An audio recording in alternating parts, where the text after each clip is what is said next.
এই বছর টিচার্স ডেতে যে এত ভালো একটা সারপ্রাইজ পাবো একদমই ভাবিনি। আমার ডান্স ক্লাসের সব বাচ্চারা মিলে একটা সারপ্রাইজ প্ল্যান করেছিল, আর ওরা কেক এনেছে, গিফট এনেছে, ঘরটাকে সাজিয়েছে, পুরো চমকে দিয়েছিল আমাদের। সত্যি বলতে ওরা আমাদেরকে ভীষণ ভালোবাসা, আর এই ভালোবাসাটা আমাদের কাছে সব থেকে মূল্যবান। আসলে একটা টিচার আর স্টুডেন্টের সম্পর্কটা একেবারে অন্যরকম হয়। শিক্ষক তো অনেকেই, শুধু শিক্ষাদান করলেই শিক্ষক হওয়া যায় না। আমার মনে হয় প্রকৃত শিক্ষক যে আমাদের পথপ্রদর্শক হয়।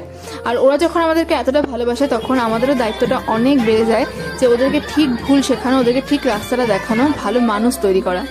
তো এই তো তারপরে আমরা সবাই মিলে একসাথে অনেক নাচ গান করলাম, হই হুল্লোড় করলাম। তারপর একটু খাওয়া দাওয়ার ব্যবস্থাও করেছিলাম, যেহেতু মা অসুস্থ তাই এবার তেমন কিছু বিশেষ আয়োজন করে উঠতে পারিনি। তবে ওদের ভালোবাসা আর আমাদের সবার একসাথে প্রচেষ্টায় দিনটা ভীষণই ভালো কেটেছে, আর প্রচুর গিফটও পেয়েছি। এই দেখো কত গিফট পেয়েছি। তো ভিডিওটা এইটুকুনি। কি ভিডিওটা যদি ভালো লাগে, যারা চ্যানেলটাকে এখন সাবস্ক্রাইব করেনি অবশ্যই সাবস্ক্রাইব করে দিও। দেখা হবে নেক্সট ভিডিওতে।